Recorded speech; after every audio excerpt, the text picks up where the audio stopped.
ঘটনাগুলো কাল্পনিক নয়, ভারতে ঘটে যাওয়া এক হাড় হিম করার ঘটনা, ভারতীয় সেনাবাহিনীর উপর আক্রমণের ঘটনা।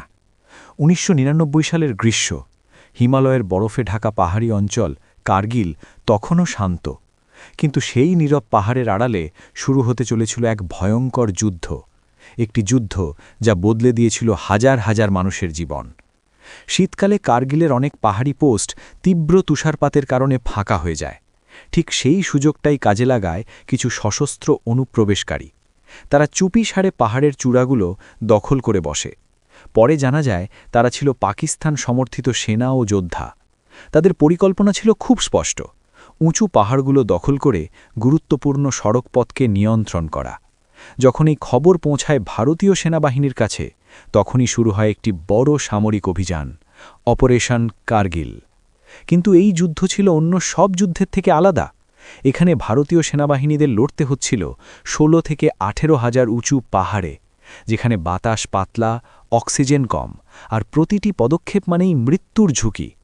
ভারতীয় সেনারা রাতের অন্ধকারে খাড়া পাহাড় বেয়ে উপরে উঠত, কারণ দিনের আলোতে তারা সহজেই শত্রুর নিশানায় চলে যেত। এই অসম্ভব কঠিন পরিস্থিতির মধ্যেও অনেক সৈনিক দেখিয়েছিলেন অসাধারণ সাহস। তাদের মধ্যে একজন ছিলেন বিক্রম বাত্রা। .5140 দখলের সময় তিনি সামনে থেকে নেতৃত্ব দেন। বিজয়ের পর তার সেই বিখ্যাত কথা আজও ইতিহাসে লেখা আছে, ইয়ে দিল মাঙ্গে মোর। দিনের পর দিন চলতে থাকে ভয়ঙ্কর যুদ্ধ। বরফে ঢাকা পাহাড়ে গর্জে ওঠে গোলাগুলির শব্দ। কিন্তু ধীরে ধীরে ভারতীয় সেনারা একটির পর একটি পাহাড়ি পোস্ট পুনর্দখল করতে শুরু করে। অবশেষে জুলাই ১৯৯৯ সালে এই যুদ্ধের সমাপ্তি ঘটে। অনুপ্রবেশকারী বাহিনীকে পিছিয়ে যেতে বাধ্য করা হয়। কার্গিল যুদ্ধ শুধু একটি যুদ্ধ নয়, এটি সাহসের গল্প, ত্যাগের গল্প, দেশের জন্য নিজের জীবন উৎসর্গ করা বীর সৈনিকদের গল্প।